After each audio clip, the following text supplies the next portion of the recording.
let me introduce who we have here, our special guest, and then we'll continue forward with our lunchtime reading event. We have an hour together or thereabouts, maybe 40, 45 minutes, then we'll take a break and then we'll do class visit. And that's within the framework of our nonfiction class, intermediate nonfiction writing. So I'm Trini Dalton, as most of you know, and we have amazing guest today for our, get the sign out, Cal State East Bay Spring 21 Distinguished Visiting Writer Series, care of the English department, English Creative Writing Department. This is the culminating event of the series this year. And this is a Zoom series that we're doing at lunch, and it's been really fun and special. And so we're really excited to have Natasha Marin here today. Did I say without the R? Yeah, without the rolling R.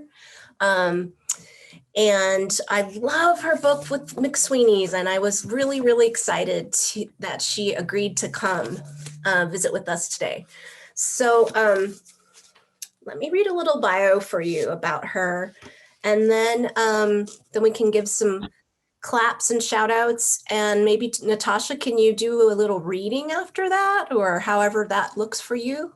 Yeah. All right. Good. Okay. Natasha is a conceptual artist whose people-centered projects have circled the globe and have been recognized and acknowledged by Artforum, New York Times, Washington Post, and LA Times, among others. In 2018, Marin manifested Black Imagination, the States of Matter, the G-listening. Did I say that correctly? The glistening, much, much better. The glistening and ritual objects, a triptych of audio-based conceptual art exhibitions in and around Seattle. Black Imagination is a community-based, ongoing, and continues to amplify, center, and hold sacred a diverse sample of Black voices, including LGBTQIA+ Black youth, incarcerated Black women, Black folks with disabilities, unsheltered Black folks, and Black children. Clicking people in at the same time here. Marin's viral web-based project Reparations engaged 250,000 people worldwide in the practice of leveraging privilege and earned Marin, a mother of 2, death threats by the dozens. This is how she healed herself right here. So let's give some claps, turn our cameras on, and be present and here for Natasha. Welcome. Thank you so much for coming. Great. Thank you all. I am one of those people that I like people. And I know that this is like, there's kind of two kinds of people in the world, people who like people and people who are like, I'm good. I really like people. So even if you are super shy, I would love to see you if possible, because it does bring joy to my day. I don't know about the rest of you, but I've been in isolation here because of this pandemic. So FaceTime is kind of awesome to actually see real people and feel like we're connecting. Prior to the pandemic, like literally the day before the shelter in place went into effect in Seattle, I had just gotten back from Tanzania, where I was doing this Black Imagination work. So the book, Black Imagination, which you can absolutely get anywhere you can get books, is like a book version of an exhibition. So if and when you look through Black Imagination, it may give you a feeling like, I'm reading this, but I'm also kind of like hearing this, like a collection of voices. And that was definitely really intentional. But to give you some context and not to bore you to tears, I want to tell you just a little bit about the project, like as a whole, like how the heck did I start doing this? What did I go to school for? How did we end up here? Because I think, you know, life is a meandering, what row your boat. Life is but a dream. It is. And you're making the dream happen right now in the way that you observe everything that's happening around you. So I went to school to be a writer. And so it wouldn't surprise you that now I have a book, but it surprises me because I ran screaming away from the academy after graduate school, because it's basically, how do I say this nicely? Diction, choosing your words. It felt like a tower upholding white supremacy, wherein which everyone was farting and huffing their own farts and sort of celebrating their own minds, but not really challenging themselves outside of academic structures. And that just wasn't satisfying to me. Now, that I'm not speaking for anybody but myself. This was my experience. I went to school in Texas, graduate school in Texas, where I looked like this. I was in fact a Black woman while I was in graduate school in Texas, and had some not so fun experiences because of that.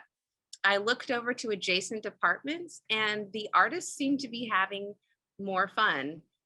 What I saw was that to be a writer was like trading trauma for like a universal sacrificial lamb thing. I see we have a question. William, I'm so excited. And anybody else who has a question, please interrupt. I'm Caribbean. We interrupt each other. That's like culturally normal to me. So I don't like lecturing. William, please.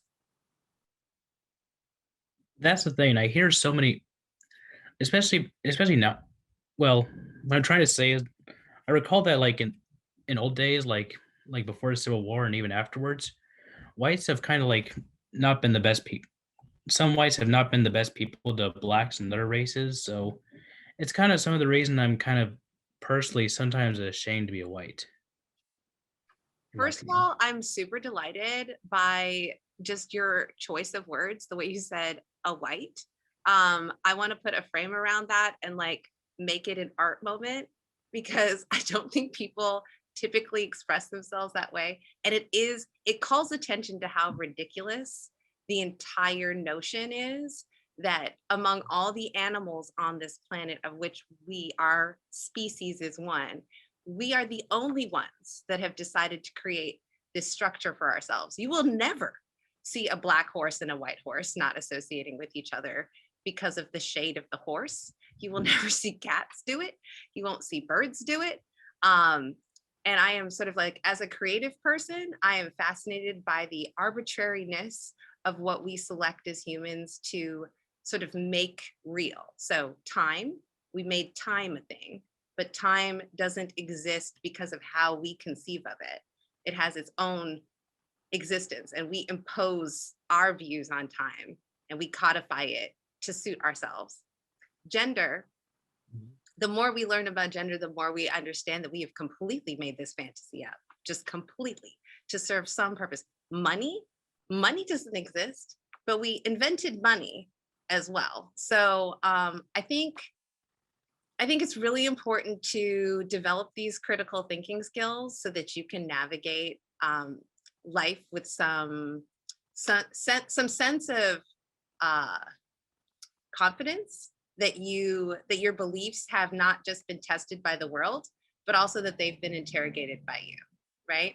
So science has told us that the people of Earth trace back to the San people in Botswana, right?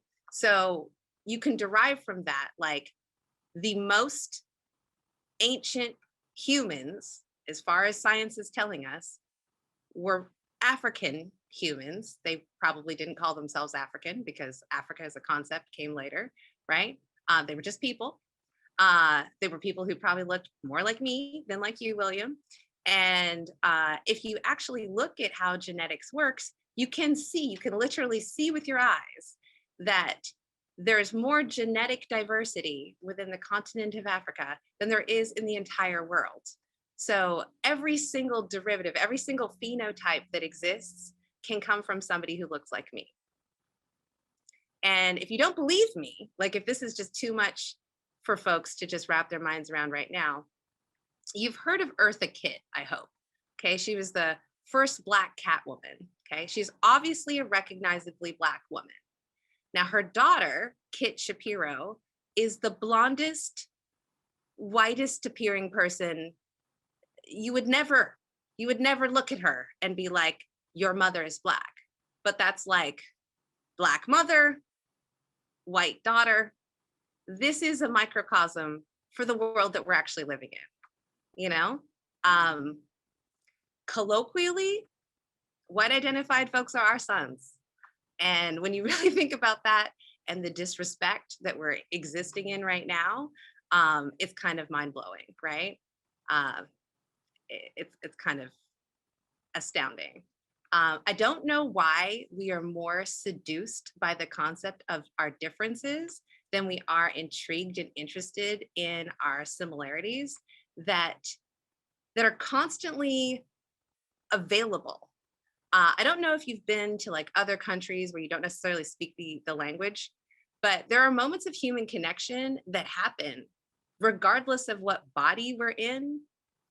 We all can respond to music in a way that's just definitively human. Like music is like a really ancient human technology. It's a way we've made ourselves understood across languages for so long. Movement and dance is another way. And I think if we were more focused on that, as opposed to like putting a Starbucks on the moon, we might like level up as a species, you know? But I'm an artsy person, so these are the things that I think about. But back to Black Imagination, the first Black Imagination exhibition was all audio. So if you were to come, like if you lived in Seattle and you saw, oh, there's this thing going on, it's Black Imagination, it's happening, you know, downtown Pioneer Square. I can get to that gallery. Parking's atrocious, but let me go check it out. You would have walked into a pitch black environment. You would, you know, be warmly greeted and then blindfolded. While you're protesting because you wear glasses or you don't understand why you're being blindfolded, you could already not see anything. You're out of your comfort zone.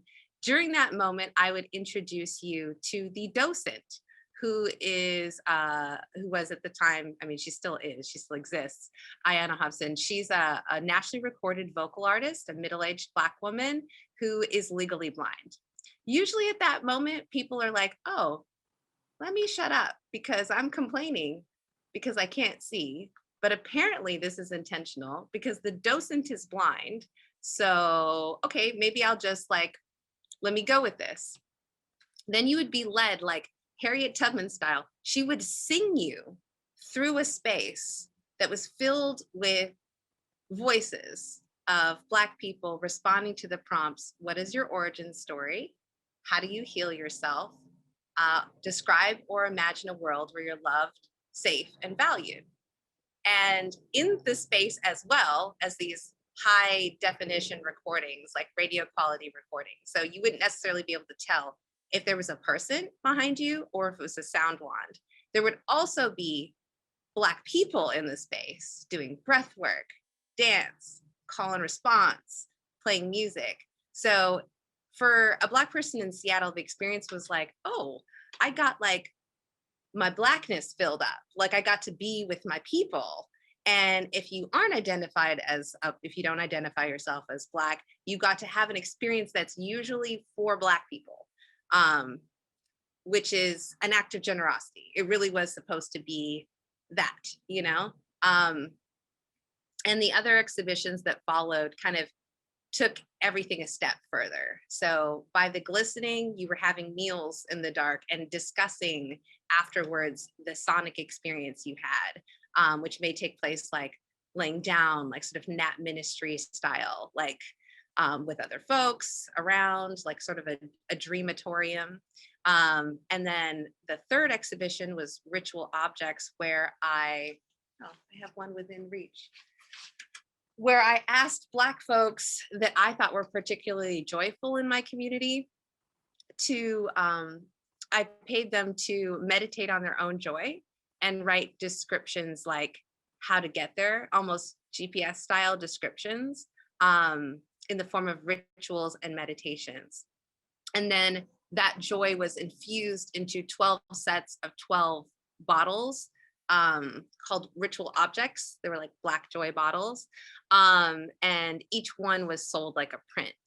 And for me, being conceptual artist, I actually don't sell things. Like that's kind of new to me. Like if I'm selling something, it's actually an experience. You know, I'd like, you'd buy a ticket to go to an experience that I'm curating. But this was the first time I'd worked with objects that were conceptual objects. Like this object represents Black joy. And I was trying to see like how that's valued as a, like an experiment, right? And I will tell you, out of the 144 original bottles of Black joy, there's maybe 10 left, and they get increasingly more expensive. So now to get a bottle of Black joy, which comes with this individual ritual and meditation written by the person who infused it, it's like $102 per bottle now. So that's that. And then the book is the 4th exhibition. So I know that's like a lot of talk to say that this is a book, but it's also something else. And on the cover of the book is an altar, which I think is absolutely stunning. And I just knew it had to be the cover of this book. The artist is Vanessa German. Vanessa, just the way it sounds, German like the language. You can find her on Instagram. You will not regret it. You could bust a Google search. You will not regret it. She's an incredible human being whose philosophies around community and art are absolutely in parallel, like on the same continuum as mine. So I was really honored to be able to sort of combine forces with her. And there is an evil eye right on the book. And if you haven't already picked up on my just general witchy woo-woo-ness, like this is not an accident. I definitely want evil to go ahead and like take 50 feet. Like you don't, if this is already hurting your soul, good, it's not for you. If it's intriguing you, great, come on in, you're invited. And then of course, not last month, but in March, the audiobook came out, performed by Lena Waithe and David Diggs. And I can't even tell you what in the witchcraft manifested that. I got a text one day from my publisher that was like, can you please rank these celebrities in order of your preferences? And it was like Marshala Ali, like I can't even tell you the names on here. And I just stared at my phone like, what is this world? Like, first of all, how am I with my unworthy self gonna rank these people? But you know, I ended up getting to talk to like Lena Waithe and David Diggs, and what we agreed on wasn't so much like, it wasn't about money or influence or time. It was something on a spiritual level about our agenda as creatives in this world. And that's how we came into collaboration for the audiobook. If you're curious because you want to take in Black imagination, but you know you got a lot of stuff, you got finals, you can't really sit down and like read a whole book right now. I get it. Trust me, I get it. Anyone can listen to the audiobook for free because Scribd is free for 30 days. I'm going to show you what this is what the app icon looks like. I'm doing this because some people are really visual. And I've heard of that. Scribd is like scribed without the E. So it's Scribd. And so you can download the app for free and you can listen to any of the audiobooks. And I mean, they have a huge catalog. It's like Audible, but hella cheaper, and you're not supporting Bezos. Yeah, they have a ton of stuff. And if you do like me, like if you're any kind of immigrant-y like me, you just go ahead and send yourself a calendar invitation for 29 days later so you don't get charged and just live it up, you know? So for sure, anyone can listen to the Lena Waithe of Queen and Slim and the David Diggs of Hamilton perform Black imagination, which is certainly more exciting than me reading from the book like every day of the week. So do give yourself that gift. And with that, I will give you like a taste of Black imagination, because that's what you're here for. You wanted to hear something, you read to me, it's lunchtime kind of thing. A lot of people use this text like a divinatory text. And I'm not suggesting everyone has their own will. you do what you want to do. It is the kind of book you don't have to read from the beginning to the end, which is, you know, it's kind of a choose your own adventure. You can absolutely read it from the beginning to the end, but you could also just like open it at random as I'm doing now and see what happens, see what comes to you. So when I opened it, I opened to one of the rituals that I had written. There's like maybe 12 pages in here that are actually my words, because that's how I am as an artist. I like to make space for other voices. My preferred pronouns are we and us. So this is called Ritual for Unerasing. Over the phone, your mother tells you about a recurring dream. You and your best friend emerge from a green building, a house of ill repute, your mother suggests. Whorehouse, you bubble out? Mother makes a sound. She is agreeing yes and disagreeing with your word choice at the same time. Some psychic doorbell is ringing inside of your mother. She needs you to answer it, but your thoughts are slippered and slow as they shuffle across your mind toward the door. I was more afraid for you than I was afraid of my own father, because when you came out of that house, you were naked. You were only 5 or 6 years old, and all over the sky, your hurt glowed low and orange. I felt it. Find expensive ways to escape. Go to a bookstore. Reading is like taking notes with pen and paper. Write a letter. Be analog while you find the lead of yourself again. Say no in a breezy way whenever you can. Let your hair fade to lavender. Clip your toenails. Make dinner. Coping is ever so awkward. And I don't know.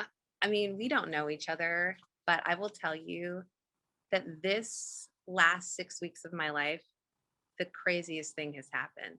And some of you are going to be convinced, like, whew, Trini got us a live one. Like, this one is a nutter. But yeah, I'm like, I am all on team, you know, neurodivergence, neuroatypical. Like, honestly, the neurotypicals are boring. It's all good. I'm a full conceptual artist. We like secrets, and we like reveals, and we like to get to know you. So yeah, thank you. Well, so yes, you're either going to be like Team Natasha or wow, she's just a live one, and that's too much for me. I have experienced these rituals that I wrote in 2017 coming to life, in real time, in the last 6 weeks.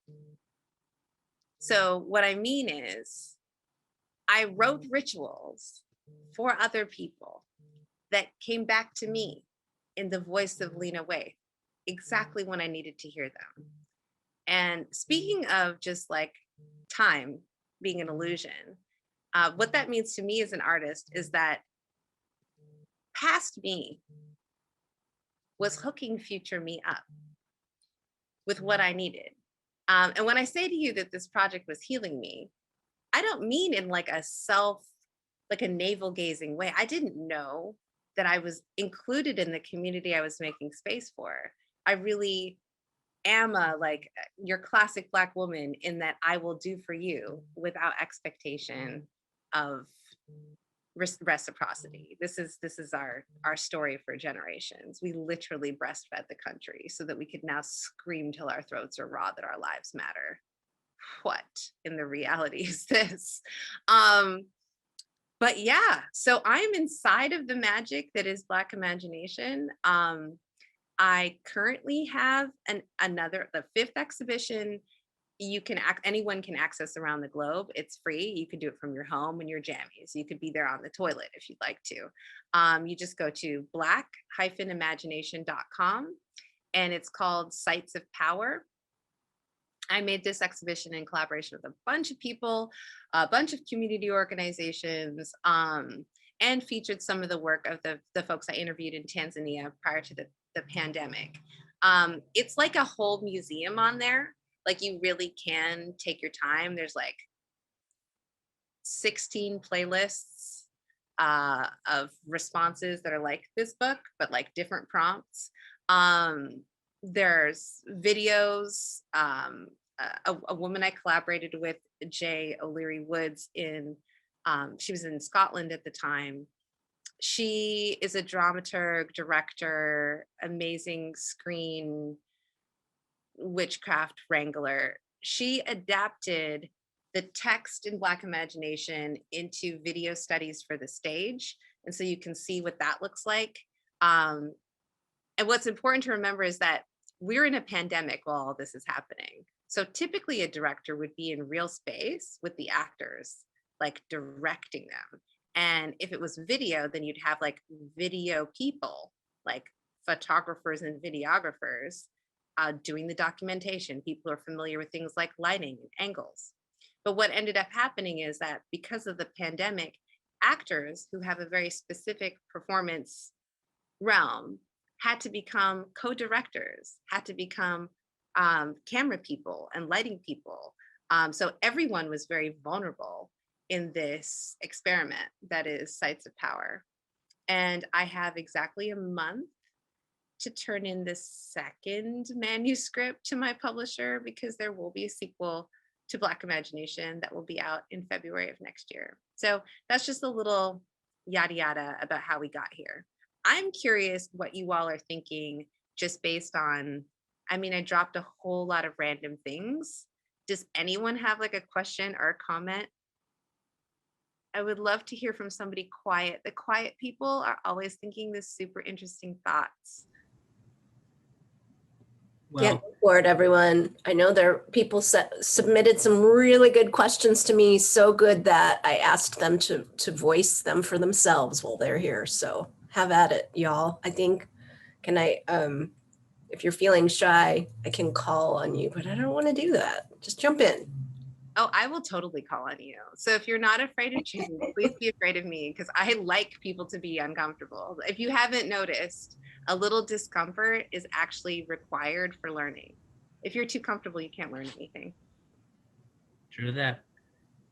I just wanted to say that, like, when it came to the whole race thing, as I started out or something. Well, you saw how it was, but after hearing what you had to say, I can see people as a whole and race and everything in a new light. So thank you.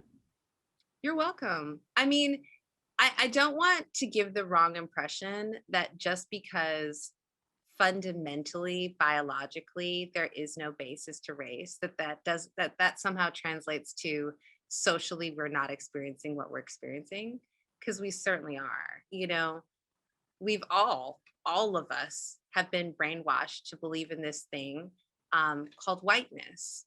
But whiteness is really a renunciation of nature, right? Because if there's all the people and we are the people, and one group of people is like, no, we're different, that's actually against nature, because we're actually not different. The white horse and the black horse aren't different. So we have to unlearn these ideas that have been really subliminally and insidiously fed to us for generations. You know, and I'm not excluding anybody based on their phenotype.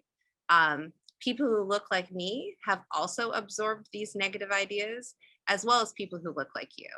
And when we really do sharpen our critical thinking skills, we're able to interrogate those ideas and kind of unlearn them. But that's work we all have to do on our own. So I celebrate you in beginning to do the work. You get to be the primary beneficiary of the work you put in to unlearning some of these sort of ridiculous concepts.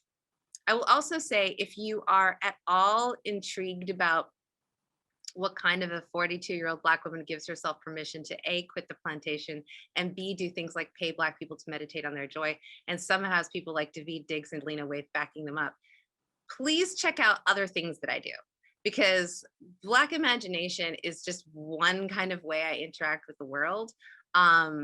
Last year, I directed 12 videos, like the entire concept was mine, with a viral media company called Cut. They've never done anything necessarily socially aware. They make viral videos, so it's like popcorn. It's very mainstream. But last year, Black Lives Matter started happening for other people besides Black people, super late. And a lot of companies were like, we want to we want to appear to care about Black people. Whether or not we actually care about Black people, we definitely want people to think we care about Black people. We'd like to hire you to help us with that. And under no delusions that there was actually care there, I took their money and I did what I do, which is like center and amplify Black voices. I made sure the Black folks involved had a very good experience, got their money, liked what came out of it. And that was my agenda, was to protect that experience. And they got to seem like they care about Black people. So if you go to YouTube and you go to Keep It 100 Cut, you will find, Cut has over 10 million subscribers. So that's a really big audience for any human person, certainly like a Black woman conceptual artist. And you'll find several videos. So one is like message to Black people, another is like your best orgasm. Some of them are like, how do you sort of overcome or deal with your struggle to love yourself? What's the best advice you've ever had? And these are whole videos on each of these topics. Best and worst teacher you've ever had. And the difference being that you've heard these questions before, but I don't know that you've heard 100 Black people in America responding. And I was very purposeful with casting. And this is like folks were from 4 cities. So you will see people who look like William and they're Black because they're Black.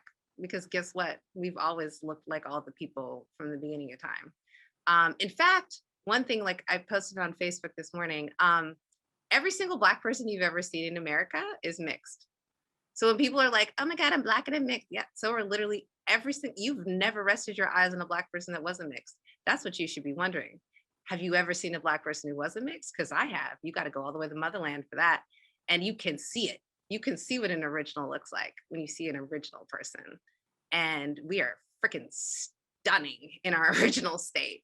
Like it is like, of course you want to fucking capture us and stick us at the bottom of a boat because you mad at it. It's that beautiful. But you really have never, most of us actually haven't seen an unmixed Black person.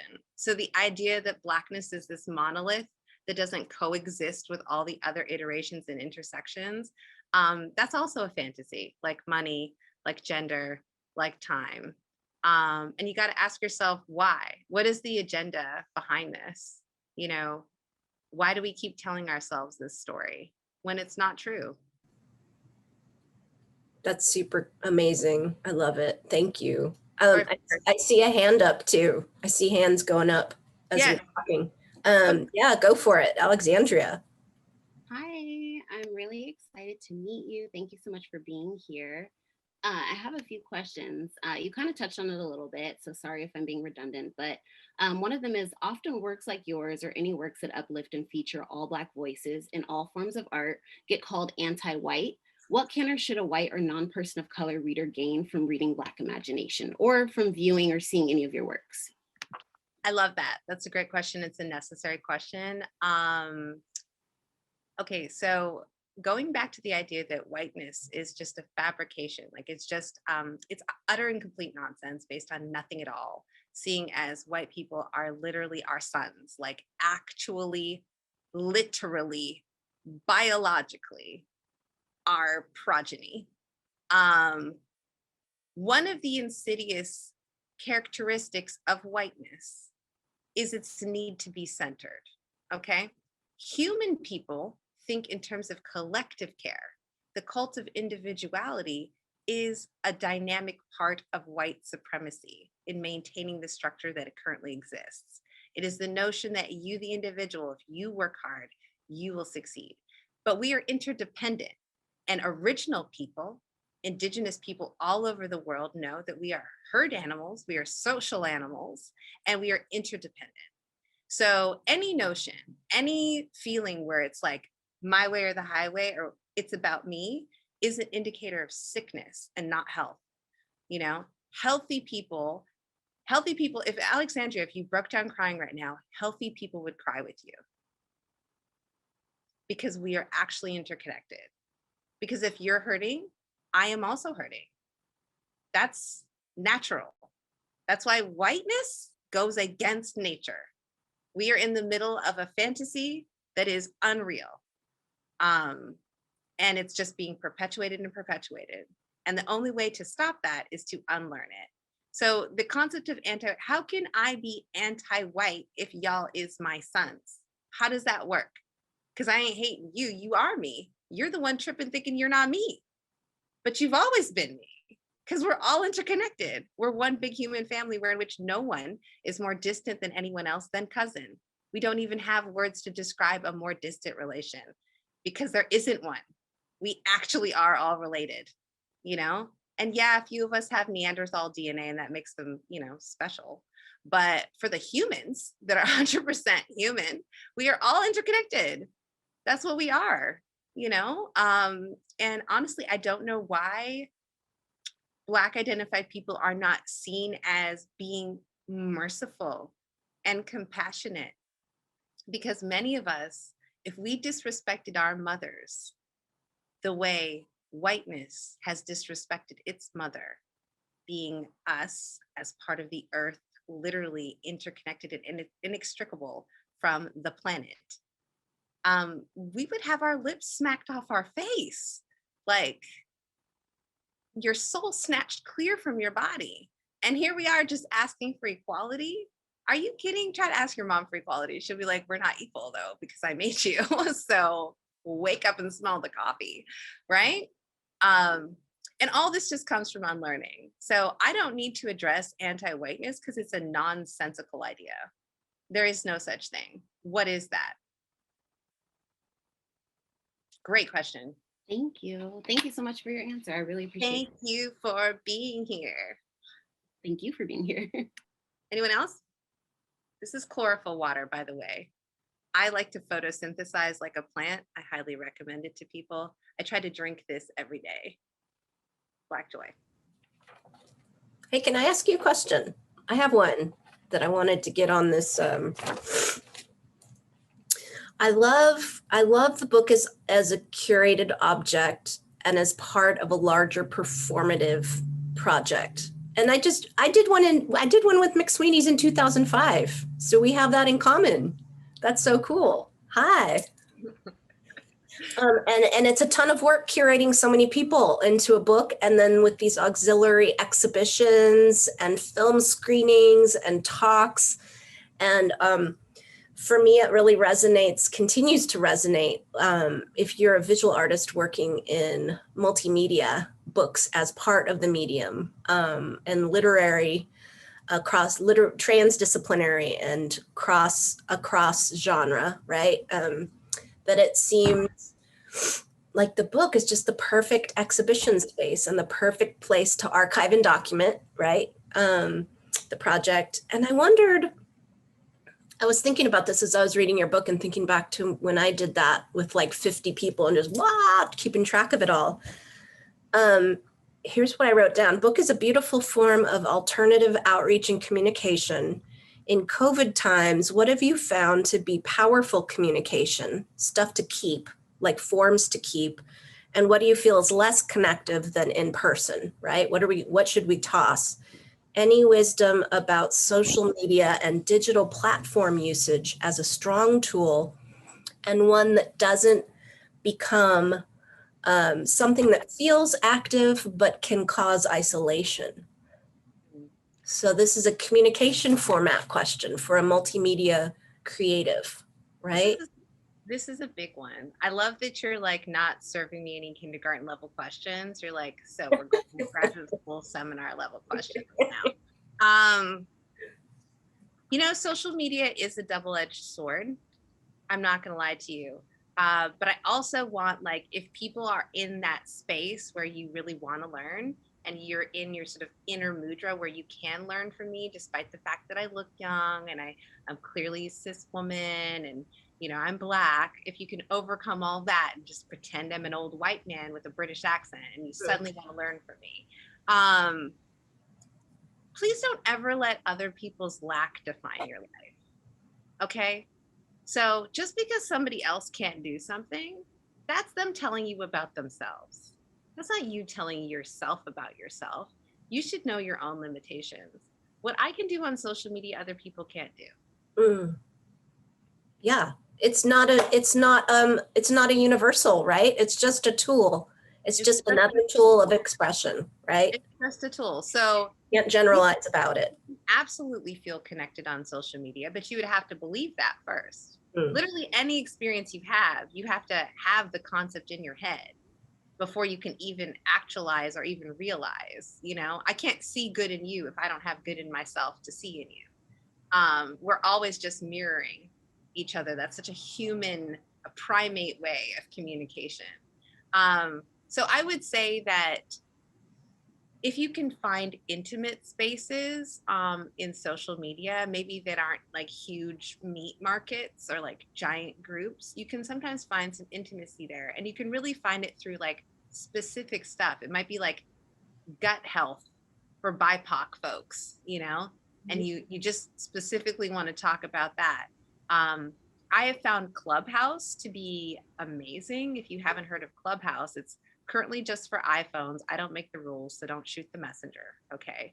But it is for folks who have iPhones. It's an audio app. It's currently over 60% of the users are actually Black identified. So it's unlike any other social media that exists, where in which you're going into a predominantly Black space. There are hallways, like you have a hallway and there are different rooms. Yeah. And you can pop into rooms and listen to people. So I can pop into a room and listen to just a group of Black Scottish people talking about local politics. And I can be completely fulfilled just because of the brogue. Like, I don't know any of the politics, but I'm just hearing my people being hella Scottish, which is not something I get to hear every time. You know, I can go into a room full of Kenyan women and they're discussing naming traditions and their different villages and tribes. And you can also participate, right? You know, there's plenty of rooms that are like get rich quick or like follow here, but you can also curate your experience so that you're having meaningful conversations with people you wouldn't otherwise be able to connect with. And for me, that's an antidote to loneliness. Yeah, it really is. And also the reparations project and the question of leveraging white privilege and how much are we able to give up, right? How much are we actually going to do versus just like pass some flyers around on social media and say that we're, right? I think it does come down to the invention of new platforms, the widening of opportunity for new voices and not just monopolies of 2 or 3 companies like controlling everything, right? All of these corporatizing issues really become serious in this conversation. That's really interesting. I love it. I'm looking at your faces and I feel like before we run out of time, Yeah. Christina, Topher, and Crystal, your faces have said you have something to say. Maybe your mind is like, this isn't smart enough, or I shouldn't say this. And I want to encourage you to like be real. Like I've been as real as I possibly can be with you all, and I have no judgment of you all. I think it makes me a better person to accept people exactly where they are. So I encourage you to like reveal yourself if you would like to ask a question, make a comment, please. Yay, Crystal. Hi, Natasha. Welcome.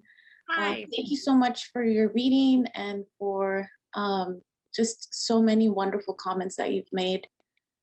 You did had me thinking along several different lines. So one, I was interested about what you shared earlier about making that shift from academia to the artistic So I was a little more interested in how you saw that, how you navigated that change then. And then a second question that I was thinking about earlier as well is summer's coming up for many of us, and I'm creating a summer reading list for some of my students. And so I was wondering if you have any authors or books that come to mind that you remember helping you in making those decisions back when you were in college, that you would recommend for current students of either English, Lit, or creative writing students. So that's just a couple of things I was thinking about. Thank you for putting me on the spot. I love it. Thank you for rising to the challenge. Both are dope questions. I'm going to talk really quickly. There wasn't a text that helped me sort of run away from the academy. It was all very visceral. There was actually a post that circulated among the graduate students, and it was like, just want to let you all know that some professors have recorded graffiti on their doors that appears to be at the graduate level. We just want to put this to an end. And I took that concept, graduate level graffiti, and I did a 50% collaboration at the Asian American Cultural Center, just exploring the idea of graduate level graffiti. I was free, I was fun, like I was in my joy. And that is our birthright. Like anything that is taking you away from your joy is a lie. We all deserve to be joyful and to be connected and to be held in community. So it was visceral experiences that helped me lead the path away from what didn't feel right to my soul, which didn't feel resonant to my soul. There was a quality of, it was too self-satisfied for me. I like to be challenged and I want to grow. And I found an institution of learning that was just sort of reiterating the same things was not enough for me. So that was that. And then second question, the books, the practice that got me to where I am here right now has been listening to Black people as though they're like we're living treasures. So it could be a 5-year-old Black kid and I'm going to listen like it's, Desmond Tutu, or like, who do people think are deep and fantastic? Gandhi or something, you know what I mean? Like I have issues with a lot of these people, but whatever. If you do that as a practice, if you find yourself watching films by, and when I say Black, you should hear Indigenous.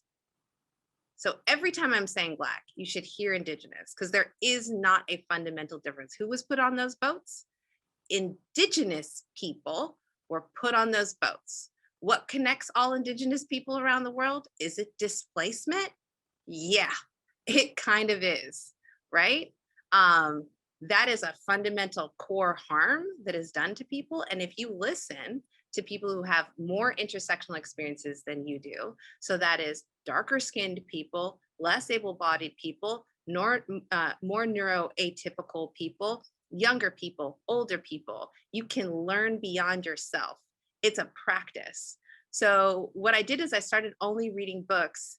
This is having a master's degree in English literature. I started only reading books and watching movies by Black women specifically.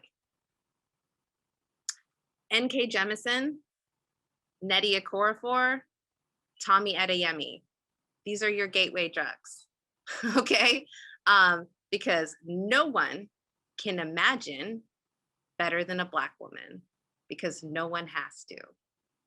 And if you really want to find your path to liberation, it comes from your imagination. You actually have to dream a better world, and then you have to manifest it.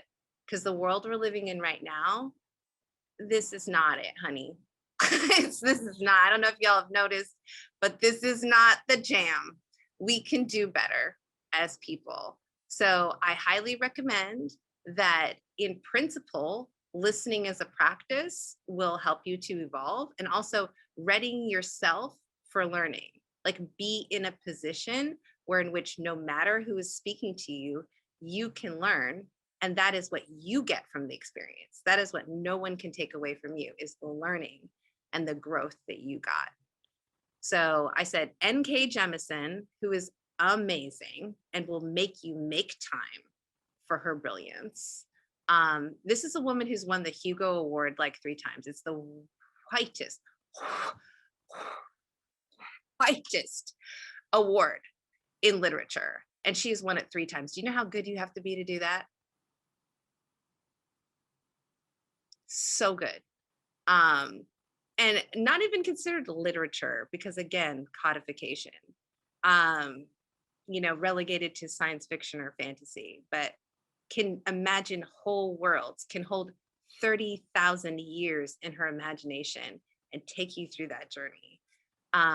N.K. Jemisin, her latest book is The City We Became. It's a trilogy. I order whatever she writes. I pre-order it. So I like snort it up the second it comes out, and then I just sit there fallow and wanting until she writes another book. Nnedi Okorafor, very accessible, very short novella type. You could easily take one of those books in on a weekend, just on your off day. And Tomi Adeyemi, most of her books I think are going to be made into films. So if you sit tight for 5 seconds, you don't even have to read. You can just watch the films. But yeah, that's where I would start.